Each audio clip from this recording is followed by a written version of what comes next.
జ్ఞానేశ్వర్ కు మద్దతుగా మహేశ్వరం నియోజకవర్గం కందుకూరు మండలంలో రోడ్ షో నిర్వహించారు. ఈ రోడ్ షోలో చేవెళ్ల బీఆర్ఎస్ ఎంపీ అభ్యర్థి కాసాని జ్ఞానేశ్వర్, మాజీ మంత్రి సబితా, స్వామిగౌడ్తో పాటుగా పెద్ద ఎత్తున ప్రజలు పాల్గొన్నారు. ఈ సందర్భంగా సబిత మాట్లాడుతూ బీఆర్ఎస్కి ఎక్కువ ఎంపీ సీట్లు ఇచ్చేలా ప్రజలు సిద్ధం కావాలని తెలిపారు. తెలంగాణ ప్రజల తరపున ప్రశ్నించే గొంతుకుగా బీఆర్ఎస్ ఎంపీలను గెలిపించాలని వెల్లడించారు. కాంగ్రెస్ ఇచ్చిన 6 గ్యారెంటీలు అమలు చేసేలా పోరాడతామన్నారు. పార్లమెంట్ ఎన్నికల్లో చేవెళ్లలో కాసాని జ్ఞానేశ్వర్ను భారీ మెజార్టీతో గెలిపించాలని పిలుపునిచ్చారు సబిత.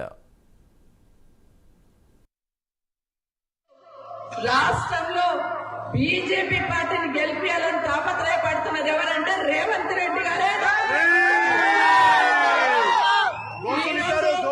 ఏడు చూసిన అదే మాట మాట్లాడుతున్నారు. మీకు అందరికి దండం పెట్టి చెప్తున్నా, బీజేపీ వాళ్ళు మోడీ గారు రామాలయం చూసి ఓటు వేయమంటున్నాడు, మతాలు తీసుకొచ్చి ఓటు వేయమంటున్నారు. రామాలయం చూసి ఓటు వేయాలంటే అందరికన్నా ముందు కేసీఆర్ యాదగిరి గుట్ట కట్టిండు. యాదగిరి గుట్ట ఉద్యోగాలు ఇస్తాం, 2 కోట్ల ఉద్యోగాలు కూడా ఇవ్వాలి.